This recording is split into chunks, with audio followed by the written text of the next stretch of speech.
Okay. Can you hear me? Yes. Yes, doctor. Okay, good. So the class is being recorded as usual, and today marks the second meeting on the Duchess of Malfi. We've spoken about the Duchess of Malfi the other day, and we're continuing with the efforts. Hopefully, we kind of cover a big terrain, and obviously, the more you talk about it, the more ideas and the more engagement with topics, and because this is very relatable. We still, in our modern times, talk about this idea of greed, this idea of coveting what is not in whatever is in other people's hands. We still talk about governance, good governance, and the lack thereof. Still talk about uh, counselors and their impact and effect on rulers, and how rulers should be surrounding themselves with good advisors. So these are things that we're dealing with and grappling with on a daily basis. Human beings are social and political animals, so you cannot look the other way and say, no, I don't talk politics. It's part and parcel of our daily existence. So you may not be involved in politics, but you have ears enough and you hear people talk about it. At least get some immunity against bad ideologies and bad ideas. And this is perhaps a good start. I would like to talk to you before we proceed to the Duchess of Malfi about the effect of, corrupt and negative ideologies that do not, move societies forward. And I am warning you and warning myself against falling easy victims and falling into the trap of, sometimes beautiful words, but when you think deep about them, you find them very empty and they are very misleading. Um, so let's go back to the Duchess of Malfi. So how much do we know about the Duchess of Malfi now? When I say the Duchess of Malfi, what comes to your mind now that we have spoken about it twice? Any ideas?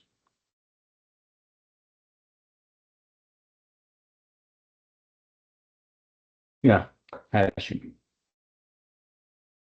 Well, the story of the Duchess of Malfi is about this young widowed, like this woman who she lives in a corrupt court in Malfi, which is also Italy.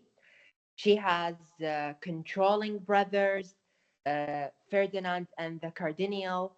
Also, she secretly falls in love with her steward. His name is Antonio, and pretty much that's like.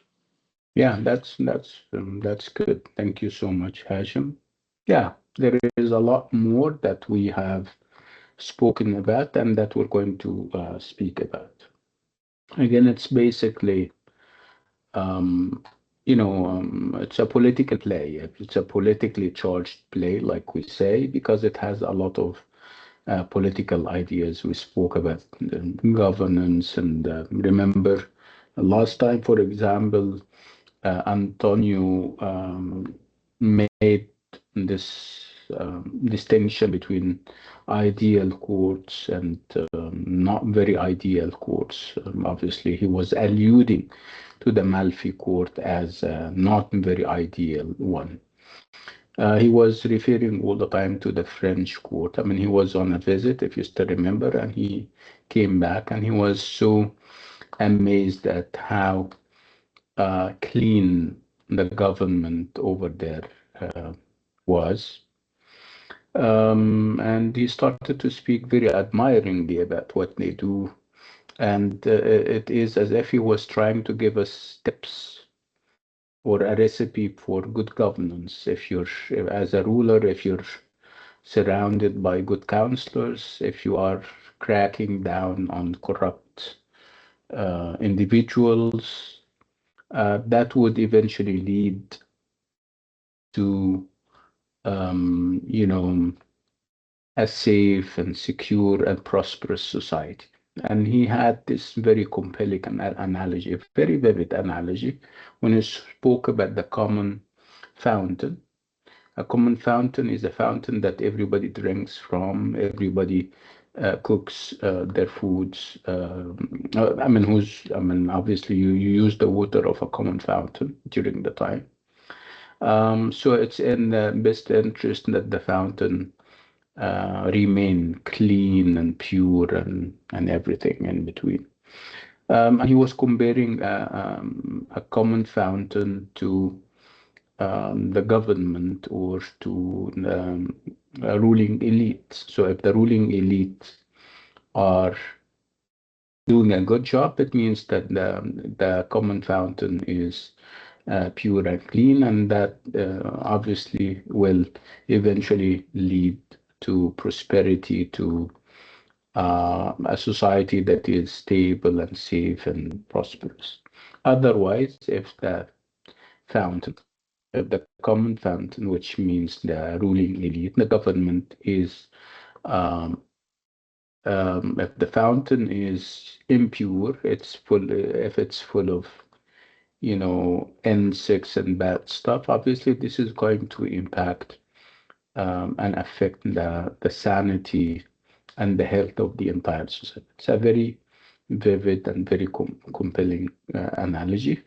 Again, we said all those ideas from which Antonio would come out and project himself as a leader, as a politically savvy individual, are all meant to prepare us for the bombshell. And I said the bombshell here is the fact that the Duchess will decide to get married to him. Obviously, marriage is good, and there is nothing wrong with getting married. The problem, according to the conventions of the time, was that he was below her rank. So the writer is here is saying if you don't get married to the Duchess because you're a prince or a king, at least you have to have merit, and this is what is obviously uh, this is what Antonio has, and obviously in abundance. When it comes to politics, we have seen him making those comparisons between the different courts. When it comes to judging different characters, we have seen him talking about Busola and seeing through him, and whatever he said about Busola, is has been proven true. I mean, what he said about the two brothers, and so he is presented as a person or an individual who kind of earned the trust and the love of the Duchess, and eventually she decides to get married to him and nobody else. So this is the trajectory of the play. Again, we need to ask ourselves, for all the respect and the love and the admiration that we may have for Antonio, for all the love and admiration that we may have for the Duchess, do you think that they did a good job getting married to each other, given the conventions of the time? Um, Again, that's a big question, and the answer is obviously up for grabs. You may say, no, this is not a good match. She is high and he is low. And you may look at it from perhaps a 21st century perspective and say, yeah, social mobility is always permissible. The idea that you can earn respect and esteem, and you can make it big in the world by working very hard. And this is obviously not bad at all. But this is again from a 21st century perspective, not from a 17th and 18th century perspective, where there is this class fixed kind of thing.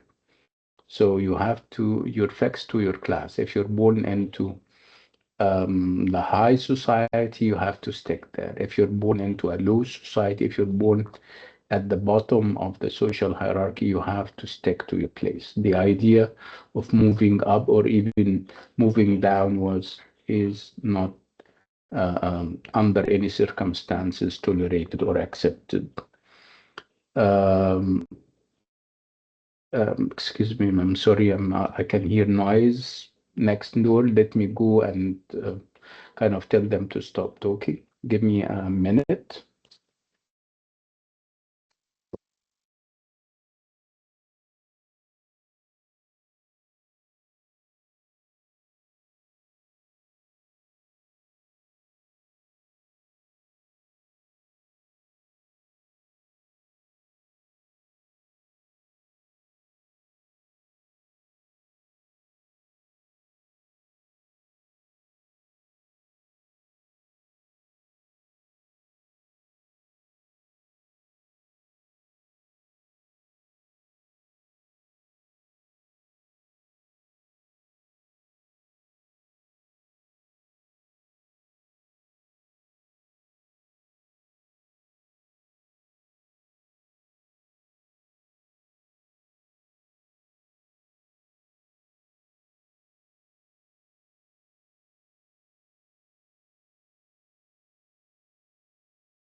Hello.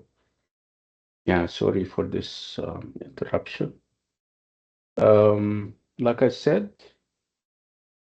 and yeah, I was asking us, everyone, whether what the Duchess did was a mistake or well, this is human feelings, and as long as this is going to be codified into marriage, there is obviously nothing wrong with that. Whether the one she's marrying is low class or high class, what really matters would be whether he is genuinely in love with her or not. What do you think? I'm bringing this to the table. Let's talk about it. What do you think? Do you think what the Duchess did was good or bad?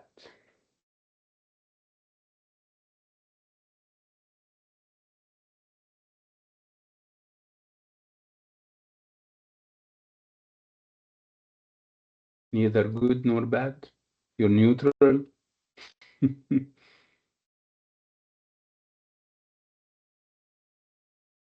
Yeah, Hash, go ahead. Actually, based as similarly to what we have studied in Othello, I think it's all about that era and that time. It's like literally decide if your decision of doing something is right or wrong. So her getting secretly married to her steward Antonio maybe wasn't the best choice that she has made because they are not on the same class. They're just like different. So it was expected that everyone around her that was like shocked or like didn't approve of her marriage to him because they don't see him and her as equals, simply like Mhm. that. which means that we wouldn't allow any room for ambition. I mean, people who come from very low, I mean, they try and they work very hard, and I mean, they obviously are math. They can, if it's about money, they over time they get the money. If it's about, prestige, they get the prestige. The only difference is that they are not inheriting that. Wouldn't you reward them for that, for coming from afar, for making it big through sweating and hard work and everything in between? Like you mean promoting them?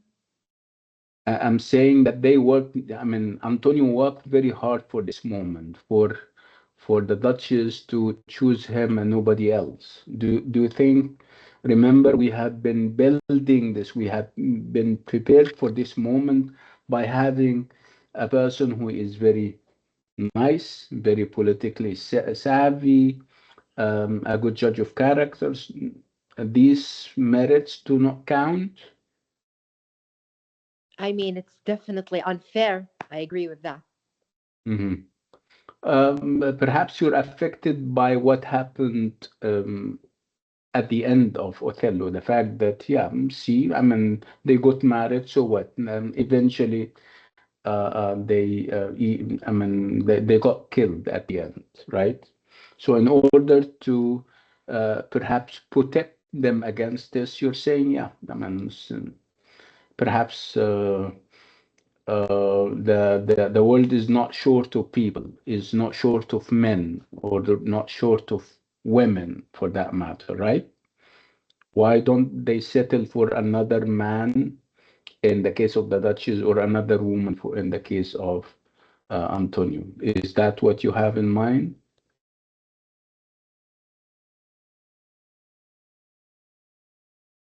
Okay, somebody You're else. asking me? I'm asking, I mean, I'm putting it for everyone. I think somebody else wanted to come and join the conversation. Come to the mic, yes.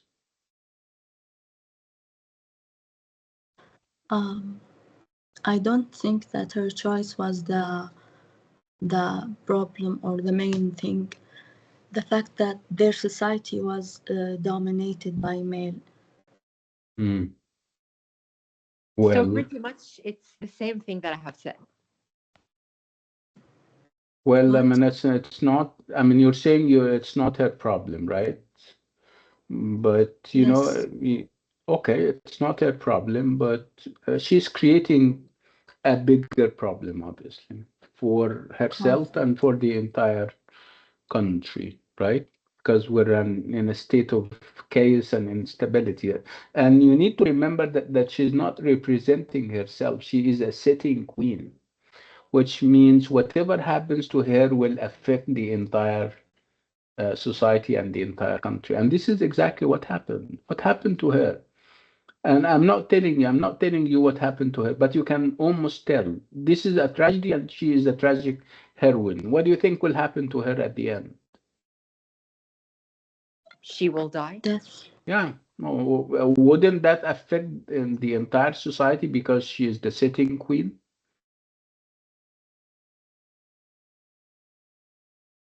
Am I implying that she could have sacrificed her own happiness for the general good? Am I implying this? Yeah, perhaps. So, if it was a man, it would be different. Yeah, absolutely. Okay.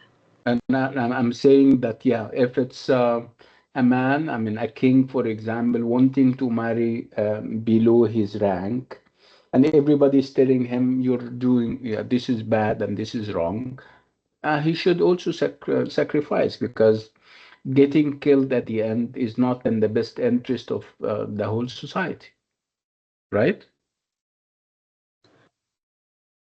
But mostly they will get away with it. Men. Yes. شتي، عندك مشكلة يا عنود مع لا الرجالة. I'm not. والله ما عندي مشكلة. That's fine. I'm That's being fine. realistic. That's it. Yeah. Okay.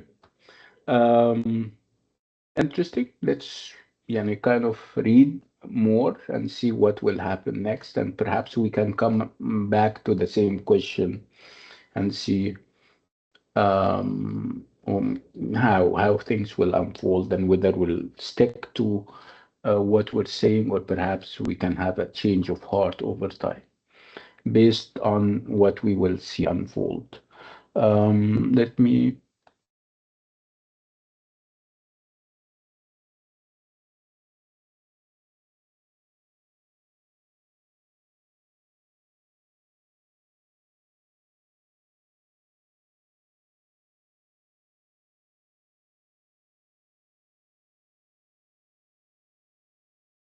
Can you see that?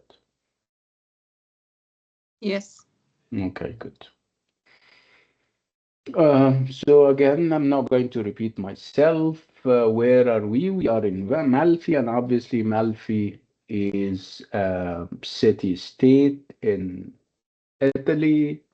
And you would ask why Italy and not England, and I spoke about that, and I said in order for the English writers to avoid being asked about their political views and ideas, they go to another country with their characters and with settings, so that when people ask them, or when the police or the authorities ask them, they would say, no, this is Malfi, not England, mind you.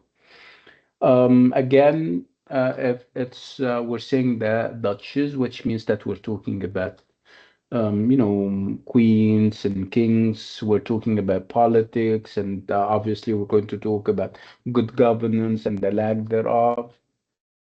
And we're saying that it is a tragedy, and we said we know that trajectory of a tragedy, exceptional individual. Now, this time around, I'm not going to say in exceptional man, obviously, because we have a woman. So it's an exceptional individual. Exceptional means good and highly elevated and at the top of the ladder. But like any human beings, and those guys have flaws, and one big flaw, and that flaw would prompt them to make an error of judgment. And obviously, this is going to bring about the tragic downfall. We know the trajectory by now. So this is what we're having. We're talking about the Malfi court. And we're going to always compare it to the French court. Again, I'm not going to spend time on that because we have done that already. What is perhaps interesting and what is perhaps worth highlighting is the fact that we have Antonio assuming a very big role right from the very start. And again, we said that this is technically justified. The writer is obviously preparing us for the big moment when we get to know that the Duchess is getting married to Antonio. Okay, so you start asking, how come the Duchess, who is on the top of the hierarchy, and Antonio, who is at the bottom? We by that time we will have prepared you to accept this kind of union because you have seen the character of Antonio in action. He is doing lots of good things. So perhaps the writer is saying it's about time that people got married based on merit rather than on inheritance and who your father is and how much your family earns and has. Um, Again, this is very crucial and important, the comparison that Antonio makes between the French court and the Malfi court. Obviously, the Malfi court is a reference to the court or the royal court of King James I, and it was similar in terms of the corruption that was there, So the ideal court would be the French court, which is obviously very, clean, and the king is very wise and cracks down on corruption and all those kinds, only surrounded by good advices. Again, in order to drive this home, Antonio brings us the idea of the common fountain, where obviously the common fountain is the government, the king or the queen or the Dutch or the duke or the duchess who is ruling. So if the the common fountain is kind of clean and pure, the whole society is also healthy and prosperous. A very interesting and a very vivid analogy, like I said. Uh, Again, you look at the language, it's very highly elevated. Again, you look at the analogies, you look at the character. Obviously, these are all qualifications that Antonio has.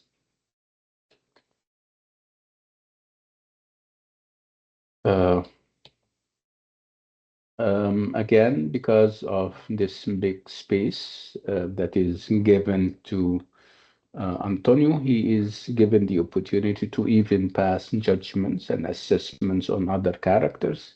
He spoke about Busola and he said that Busola is not what he is projecting to everybody. You may be deceived by what he says about himself as God-fearing and lashing out against corruption, but this is not true. According to Antonio, Busola is an actor. He pretends to be good while in actual fact he is not. He is ready to join the same people that he is lashing out against, that he is attacking, citing corruption and all those kinds of things. And then he moves on to talk about the two brothers, and he is also telling us that those two brothers are corrupt. One of them is not as pious and as religious as he projects, and the other is also psychologically unstable, and these things will prove to be true as we proceed. One thing about Busola is a very important character because he represents the character of the malcontent, and the malcontent is a staple of the revenge tragedy. Whenever there is a revenge tragedy, we have this character, featuring very prominently. So, what are so characteristic about the malcontent, as presented by Busola? We have this idea of, not being, high-born, ambitious, wanting to perhaps change his station in life by working hard. Obviously, in a society where there is no room for social mobility, this is not forbidden. This is forbidden. He sees corruption and he wants to perhaps cleanse the country of it, but he is also ready to be part of this corruption if it means social um, development, if it means self-improvement and gaining money and stuff. So malcontented characters are normally very contradictory, and Busola is no exception. So again, the takeaway here is the malcontent is a feature of the revenge tragedy, and the Duchess of Malfi is revenge tragedy par excellence.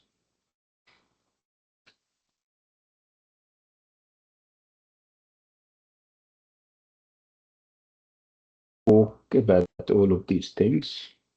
We made this comparison between Busola and Antonio, and we said that they both belong to the same low class, but obviously there is a difference. Antonio is, like I said, is a kind, good individual. He is principled. He works hard. He doesn't say something and do something and do the opposite.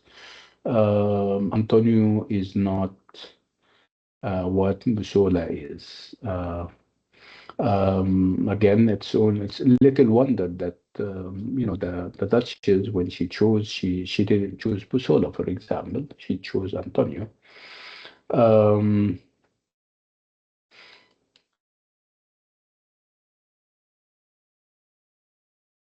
yeah, this is what um, Antonio said about Busola, and it proved true. He said that you may impress you as pious, as religious, lashing out against corruption, but in actual fact, uh, he is just like anybody else, corrupt to the core. But perhaps he didn't have the chance to kind of, work on that corruption, which is, by the way, he did it. I mean, the idea of killing people, so very contradictory, and this is what Antonio was warning against.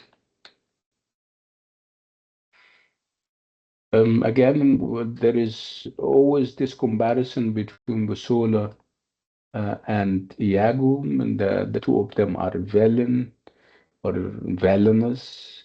Um, and but obviously Busola is way more profound, is more philosophical.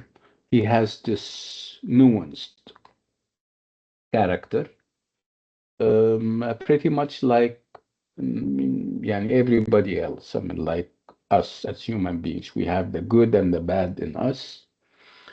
Uh, Antonio, I'm sorry, Iago is a very clear, rogue.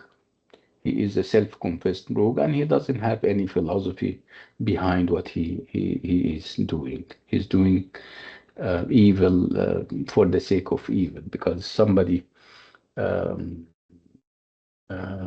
was, I mean, didn't give him what he wanted. It's all about material gains. But Busola is different. Busola is more philosophical and more nuanced, like we're going to see. Again, we had time to talk about family opposition. Why? What normally when people, kind of fall in love and they don't belong to the same rank or race, there is inevitably family opposition. And we spoke a bit about why the two brothers are against this, even the prospect, not the marriage, the prospect of their sisters remarrying and getting married. And some of their arguments are very mean. They talk about very misogynistically, they talk about the nature of women and this is obviously very bad and negative, and this is something I'm not going to revisit. Obviously, this is um, this is ostensibly why they are opposed to this kind of marriage. But when you talk about it, um, when you get to know about them, you get to know that they are fake, that those guys are only concerned about the outcomes of and the consequences of this kind of marriage. Obviously, if she gets married to somebody that they don't approve of, this is going to cause them problem. Now they are part of the ruling elite. They are obviously ruling. So if there is a husband, obviously their sister's loyalties will go to this kind of husband, even legally.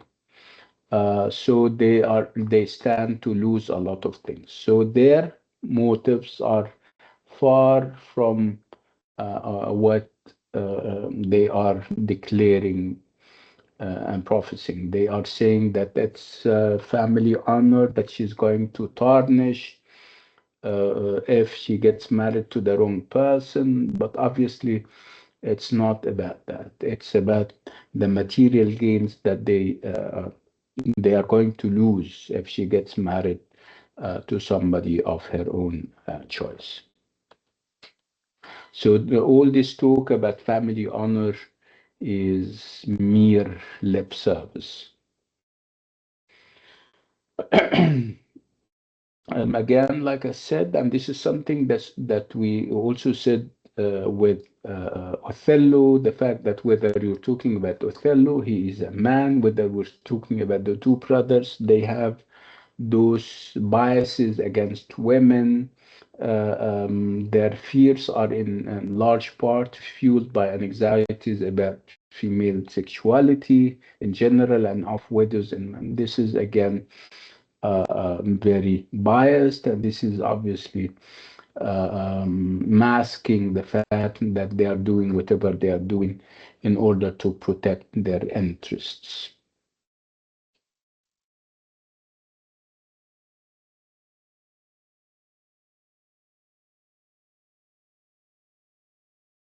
What perhaps compounds and complicates the whole thing for them would be the fact that she's not just another woman wanting to remarry. You're talking about the queen of the land. I mean, her obviously her wishes are commands for everyone. She just says, "Yeah, do this," and it is done. So the idea of swaying her, the idea of dissuading her, say, "No, you shouldn't be doing this," will not work with her because she is the monarch, right? So obviously, the Duchess' position as a female ruler only exasperates her brother's concerns about her capacity to act independently of their wishes.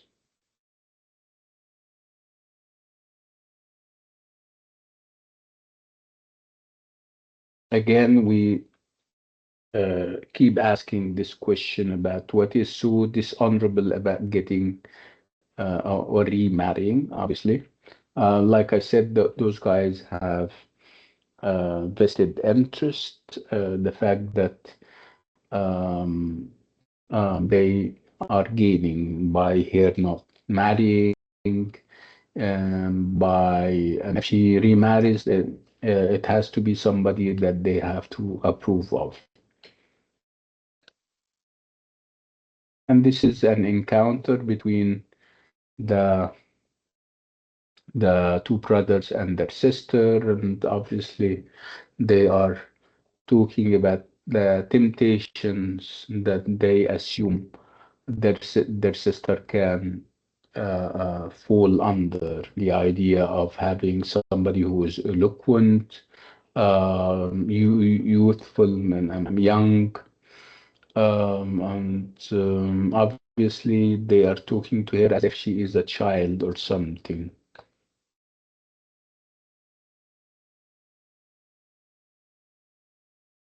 Again, it's all about family honor and our royal blood and what will happen if the match is not an appropriate one. Okay, this is all talk, like I said, because we now know why they don't want her to remarry.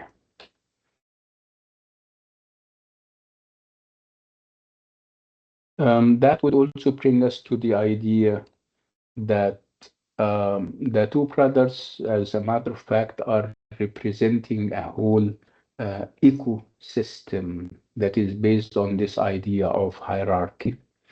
So they don't represent only themselves, they represent a whole elite class that is threatened by new ideas, like the idea of the middle class, the fact that there is now social mobility, the fact that you can be a merchant or a lawyer or an administrator and you can make it big in the world. If it's about hard work, they do the hard work. If it's about money, they amass the money.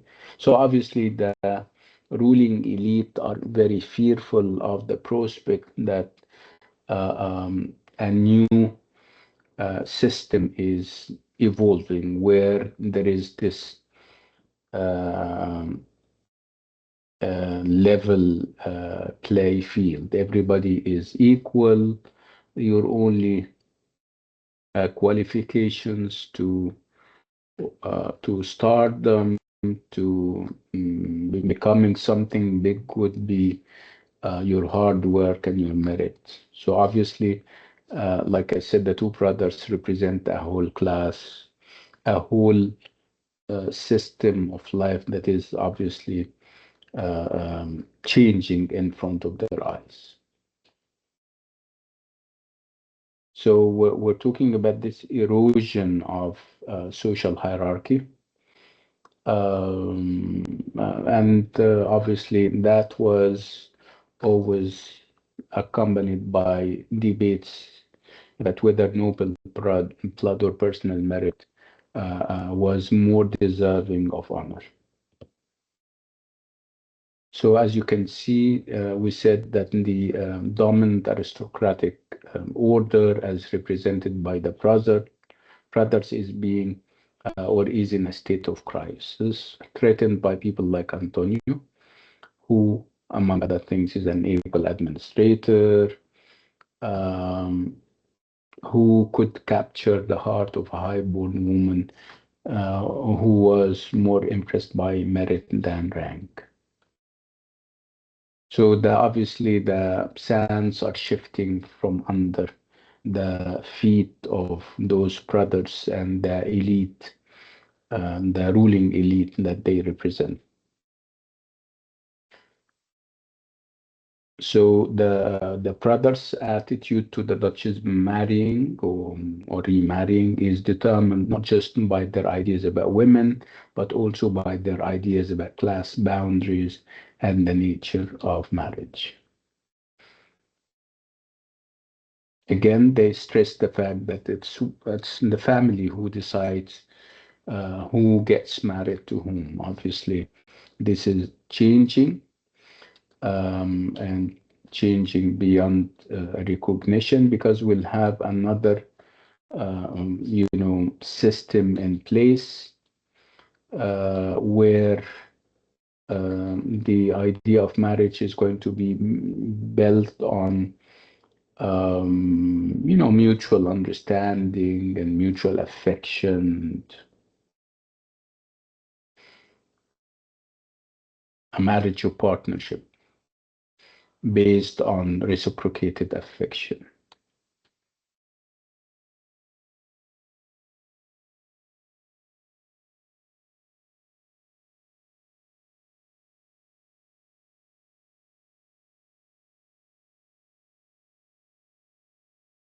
Um, Again, we're given the opportunity.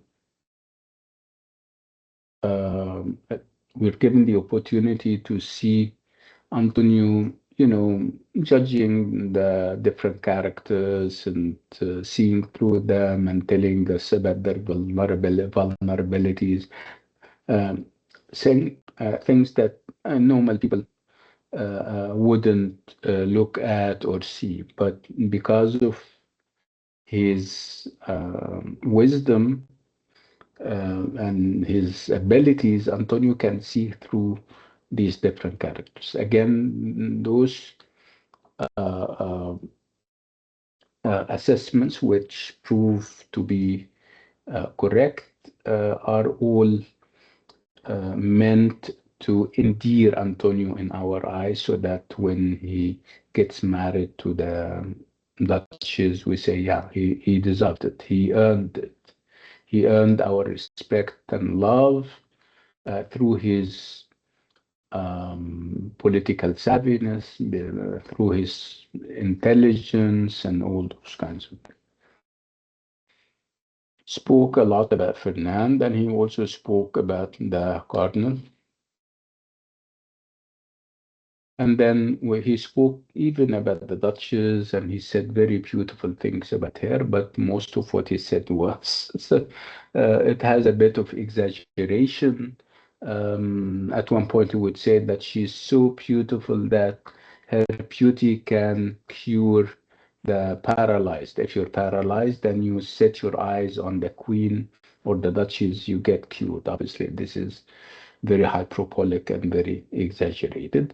Again, if it tells us anything, it tells us that he was perhaps secretly in love with her. But of course, as a commoner, he wouldn't dare reveal that.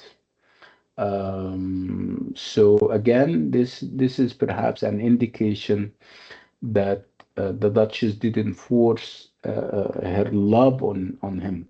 He was ready, inherently ready for that. This is all about the Duchess and how he sees her, and remember what he said about her.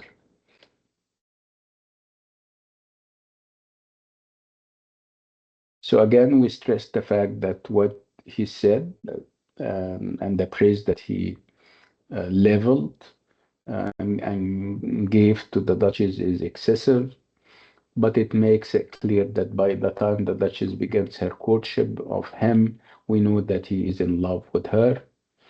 Um, Again, this is interesting.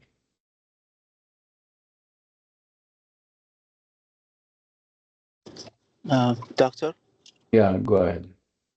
I'm sorry, but is this lecture recorded? Yes, it is. Okay. Yeah, yeah, let me check.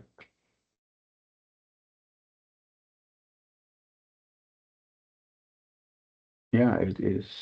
Update news. Davis.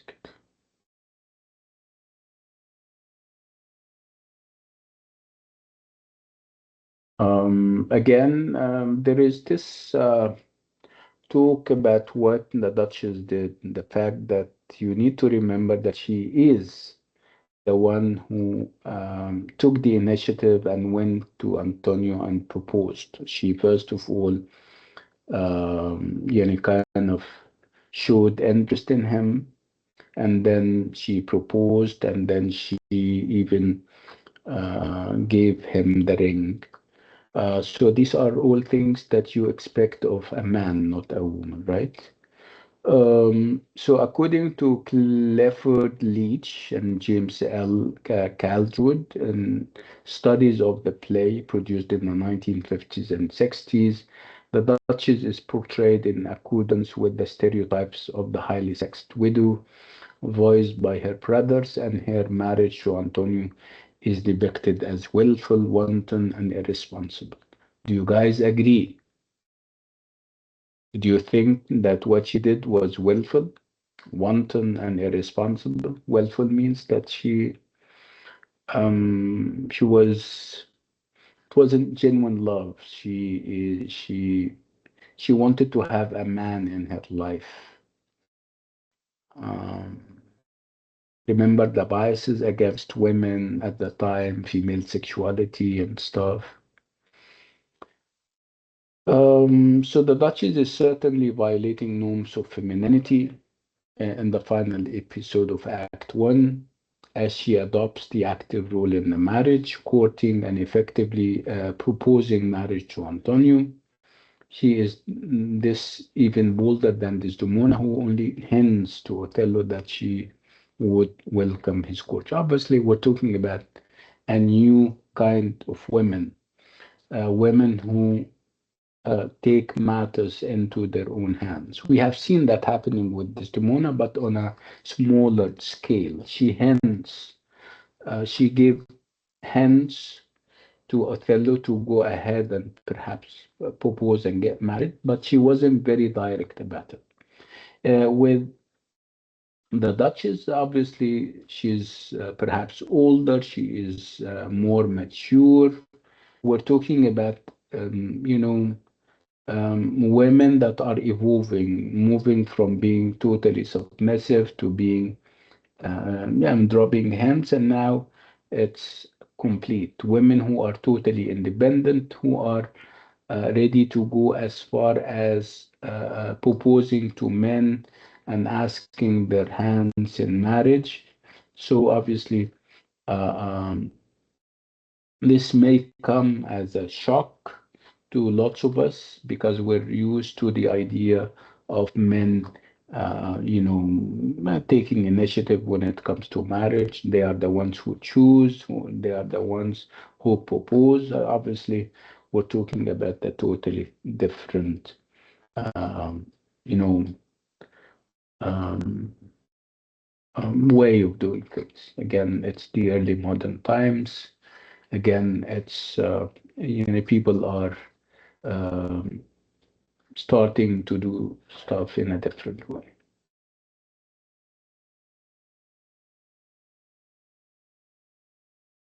So we have people, like I said, people are polarized on whether this was good or bad, whether this is um the uh, result of an overactive libido on the part of the Duchess. But you still have people who say, no, she has every right to marry whoever she wants, and she has every right to express this kind of love. You need to also always remember that she is an independent woman and that she is a queen. She's not just another woman. And she's very eloquent about it. She said very nice stuff in defending herself. She asked her brother, "What's wrong with me getting married or remarrying?" Let's listen to what she has to say about that. She was obviously she has this encounter with her brother, and obviously they are talking about marriage and stuff. She said, "Why should only I, of all the other princes of the world, be cased up like a holy relic? I have youth and a little beauty." Very compelling, if you ask me.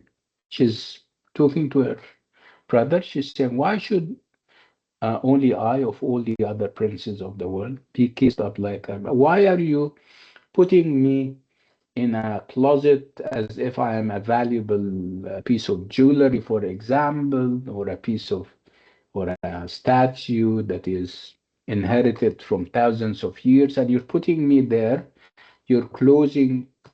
No, I am a human being. I am youth. I am young, and I'm beautiful. And I think I have, this is perhaps what she didn't say, that I have the right to enjoy my life, to decide on what course of action I should take, what kind of trajectory my life should take. So this is also very convincing.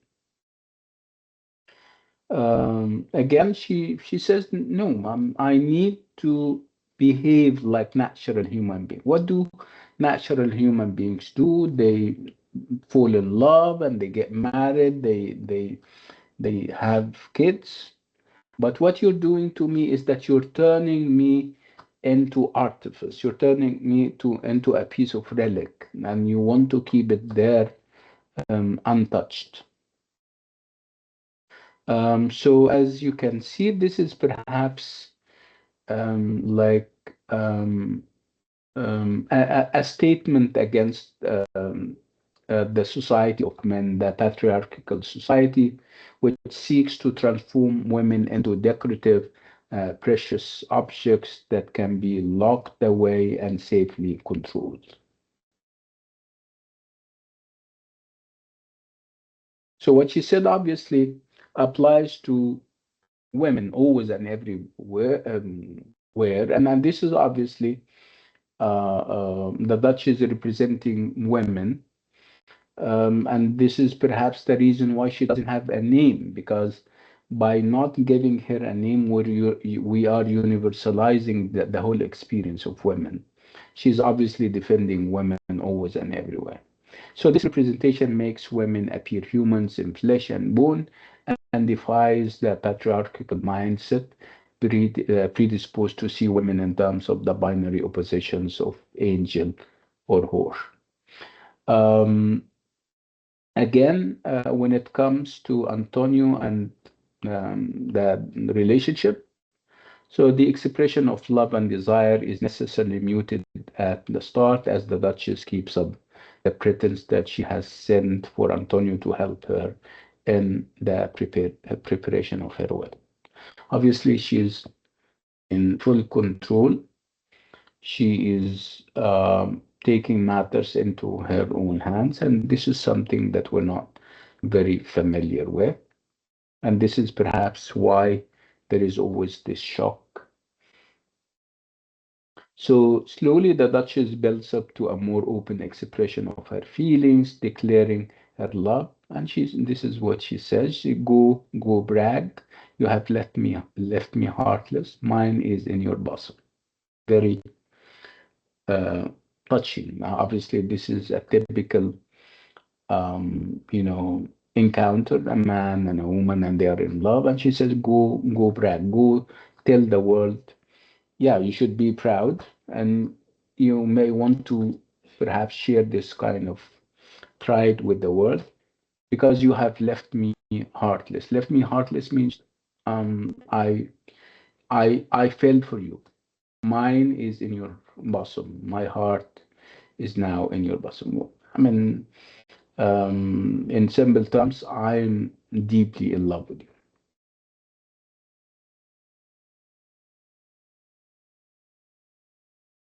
So obviously, with them, we're talking about harmony and mutuality. She has the prestige and the honor of a woman in high place, and he has his merits. He has his hard work and his knowledge of and about the world and politics. So both characters kneel and speak lines that evoke strongly companionate ideas of marriage.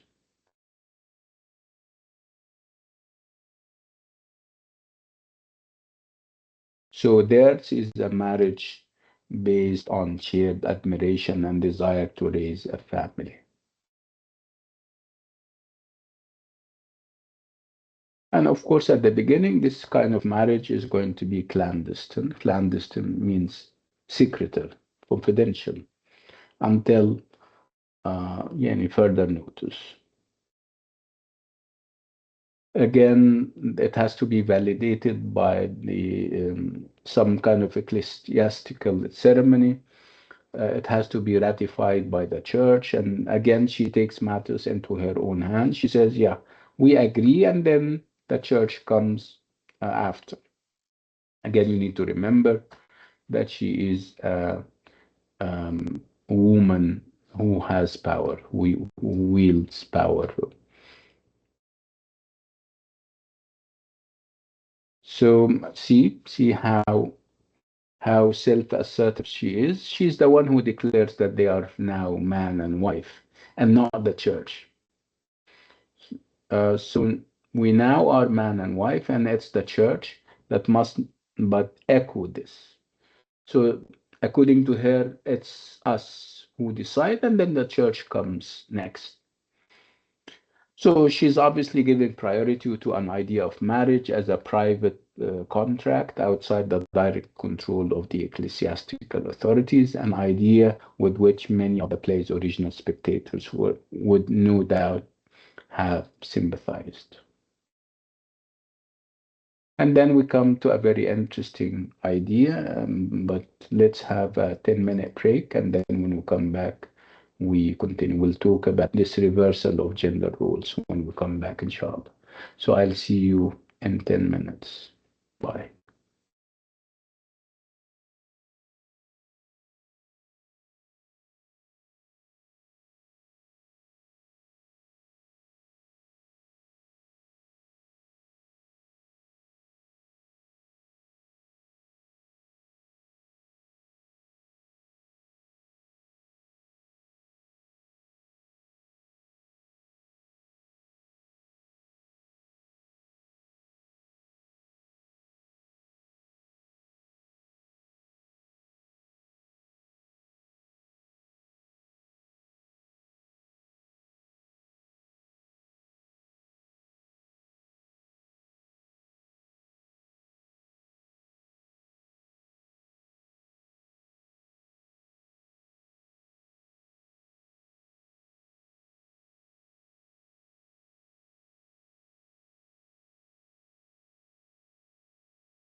Hello, can you hear me?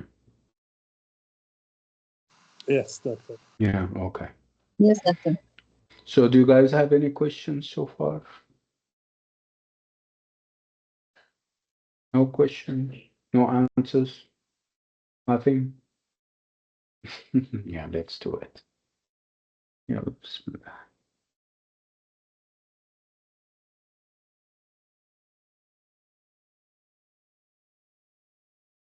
Okay, so this is where we stop. We're talking about gender confusion and reversal, whatever that means. I think you noticed that Duchess is, I mean, she's a woman after all, right? And Antonio is a man after all. Um, Normally, if you have two people and they are in love with each other, you would expect, this is traditional. I'm not saying that this is right or wrong. I'm just stating what is now a fact. I mean, it can be a manufactured fact, I know, but I'm not promoting any kind of. Uh, I'm not saying that this is good or bad. I'm not acting from a perspective of a male even. So, in a typical relationship where we have a man and a woman, you would expect the man to go and propose for the woman, right? Right? You would expect the man to go and talk to her family, for example. So what happens if it's the other way around? If you have the woman proposing to the guy, expressing and professing her love for the man, would that be? Let me see you. So what do you think? So in typical relationships, you have the man doing everything, proposing, asking the woman for her hand in marriage, right? Talking to her family. What happens if it's the other way around? Would that be strange? What do you think?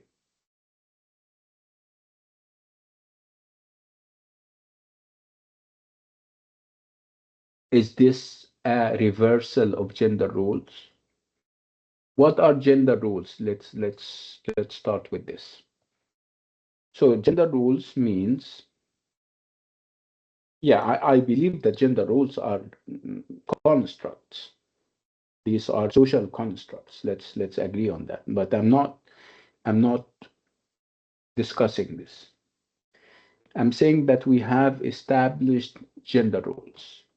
What are those gender roles?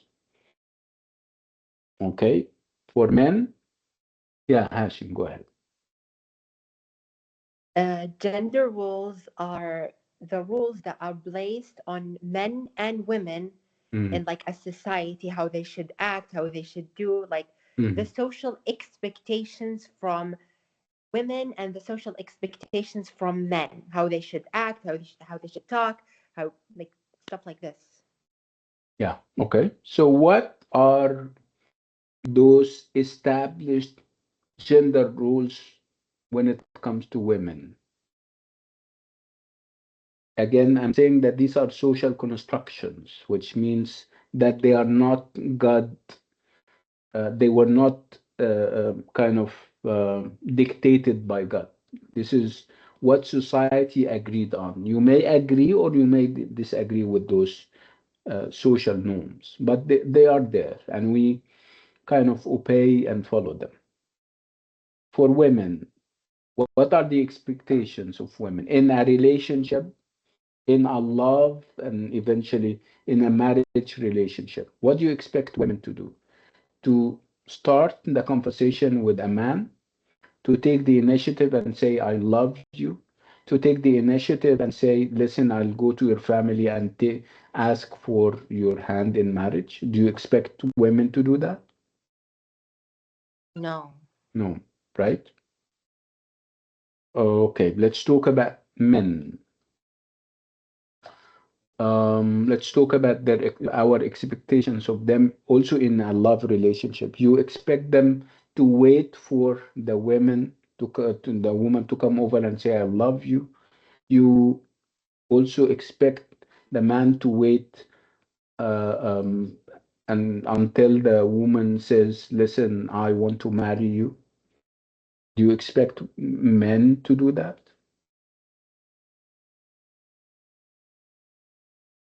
No, definitely the answer is no. You expect women to be more assertive in the relationship, to be more vocal, to be the ones who are initiating everything.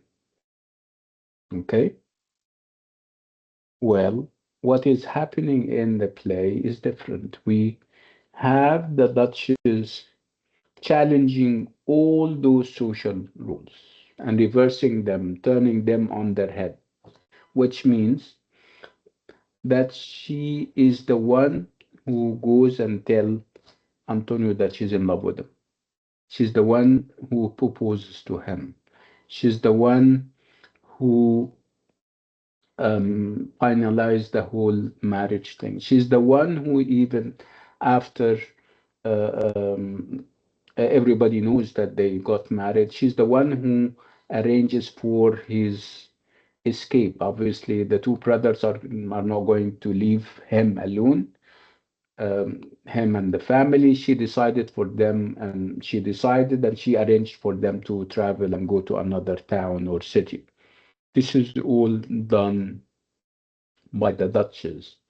When you expect the male, the husband Antonio, to be doing all of that. Even he himself was very surprised by her those active vibes upon her part, and he started to say, yeah, these are things and these are rules that I should be playing, not you. He himself was surprised. So this is what we call a reversal of gender roles. This is what we call gender confusion. So where does the confusion come from? The confusion comes from the fact that the female here, the Duchess, is challenging those established traditional gender roles. Obviously, we are here seeing a new woman. So obviously, she's a new woman in a number of senses. She's turning everything on its head. She's revolutionary. She is, in the description of one critic, a cultural voyager.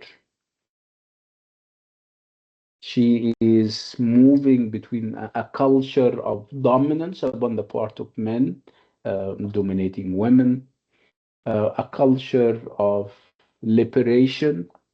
She's starting all of this. She is obviously voyaging.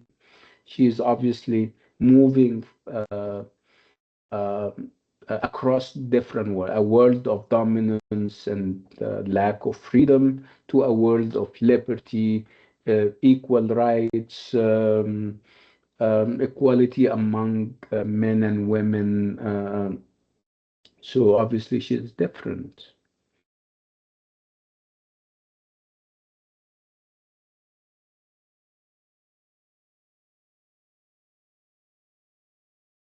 Okay.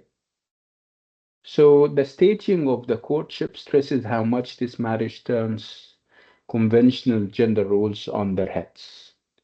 Not only does the Duchess instigate the wooing, it is she who places the ring on Antonio's finger. Can you see? And when he kneels in response, she raises him up again.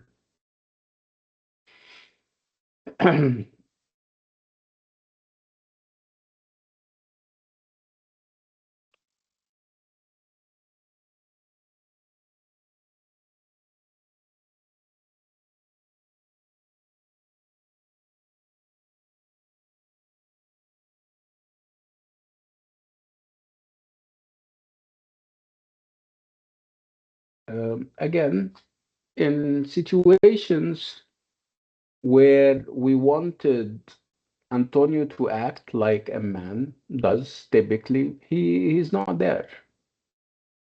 It's all talk.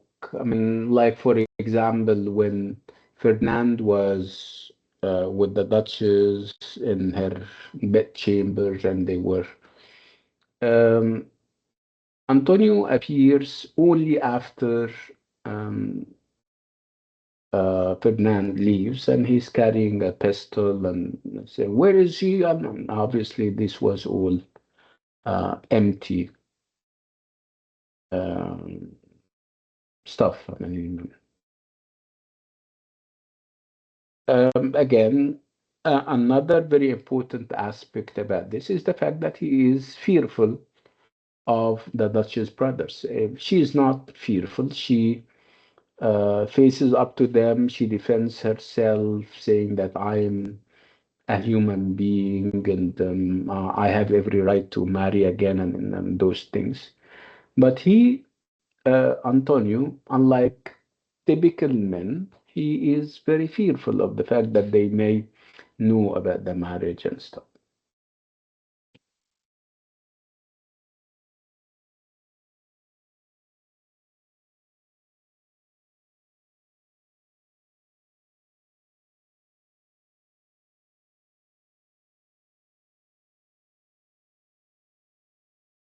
Again, another testimonial, another testament to how courageous this lady is and how unconventional she is and how she is turning the whole gender dynamics on its head is when she speaks about what this marriage is and what it represents for her and how she looks at it.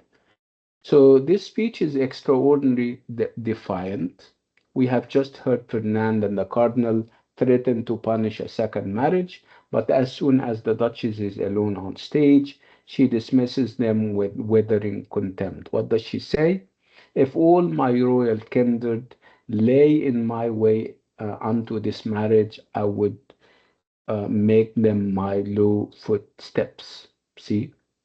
Very daring, very challenging. She says, yeah, it is true that they may stand in the way of this marriage, but I'm going to consider them steps towards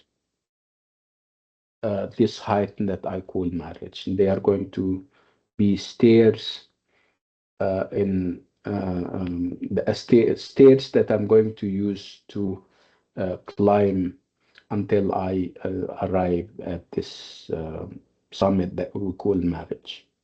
I would, or I'd make them my low footsteps. Very daring, very atypical.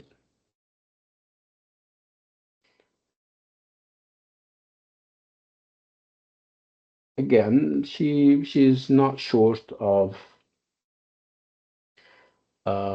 speeches where she is obviously likening herself to a soldier in a battle. Again, soldiers and soldiership are normally left to men. She acknowledges the problem but determines to use it to her advantage, as men in battle sometimes do, facing danger and thereby transforming their fear into courage and valor. She understands that she is in for great battles like men. Uh, but obviously, she's going to turn them to her, or she's going to use them to her advantage. She's obviously entering into a masculine world of military heroism that she has only heard about. This is what she says: I have heard soldiers say so. So it is true that her gender may exclude her from this world, but her high rank connects her to it.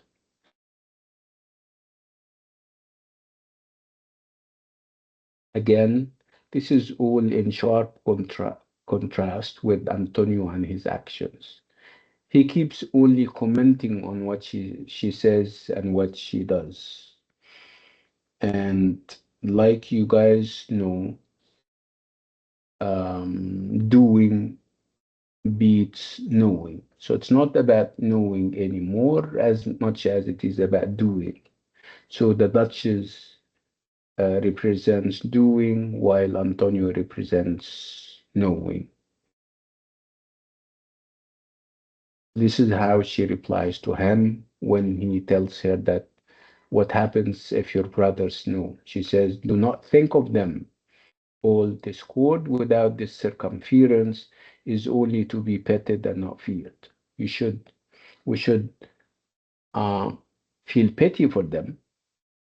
Pity here can be some kind of a variation on the word contempt. We shouldn't fear them. We should be pitying and contempting them.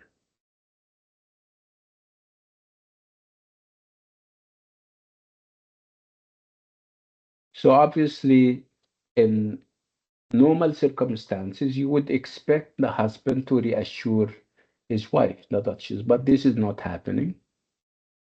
We can see that the husband, Antonio, he feels helpless and overwhelmed by the course of events. And he himself recognizes this gender confusion when he says to the Duchess, "These words should be mine. I should be the one who is reassuring. I should be the one who is taking matters into my own hands. I should be the one who proposes, and I should be the one who gives you the ring and puts it in your finger and all those kinds of things."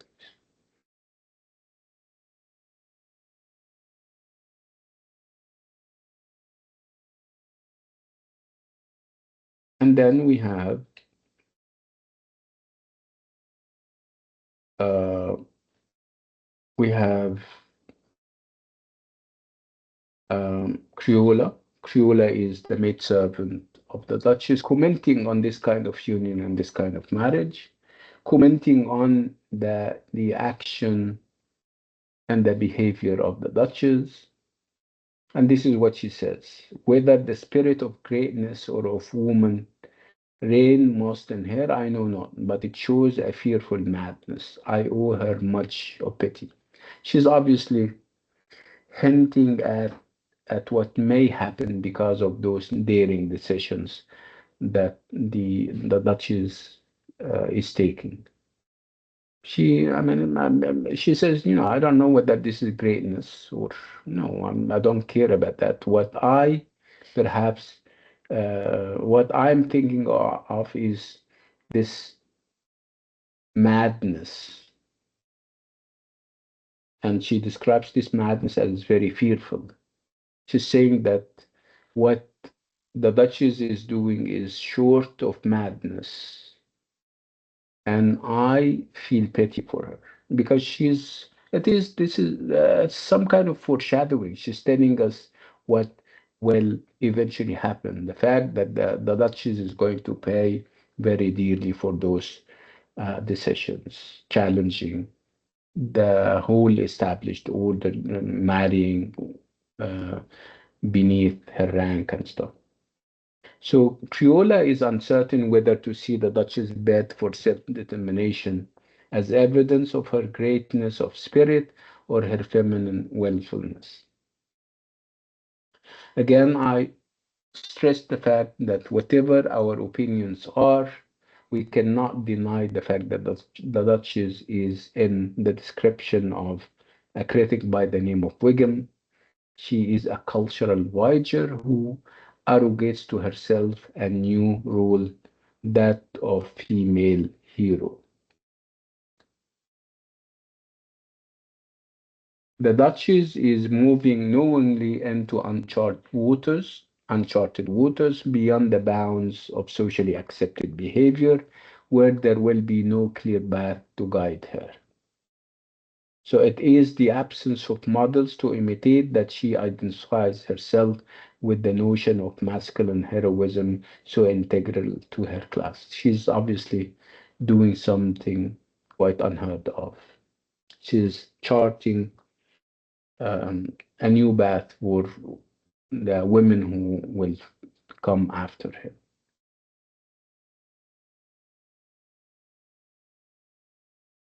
So Crayola is uncertain how to describe an aristocratic woman who is flouting the requirements of her rank and gender. So this is the end of it. We're now moving to Act 2. And actually, we're going to stop on this part. When we meet again, we'll finish the rest of the play. If you guys have any questions, come to the mic and share.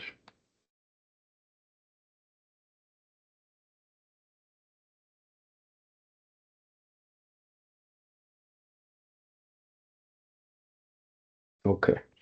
We're meeting on Sunday and also on Tuesday. So for us to finish off, so I would like you to meet to come to the class on Sunday at 10 a.m. And we're going to also meet on Tuesday. You have the link of the Sunday class, right? Doctor, next Sunday is a holiday, so والله we ليه؟ attend class يوم التأسيس. كل عام وانتم بخير. الأيام كلها أنت جميلة، بخير. هيبقى رمضان ويوم التأسيس جميل جدا. طيب هنعمل إيه؟ هناخده إيه الاتنين؟ أنا مش عاوز نستنى للتلات. والدوام في رمضان دكتور يعني بيصير وقته امتى؟ احنا we start at 2 صح؟ 2 حسب الجدول يبقى كام؟ طب let me check هو في جدول طبعا اتحط وبالتالي ممكن تكونوا عارفين عنه من المواد الأخرى. ف let me check but we need to agree on I think we can meet on Monday يا جماعة. خلينا نقفل ال recording because we don't need it anymore. أنا عندي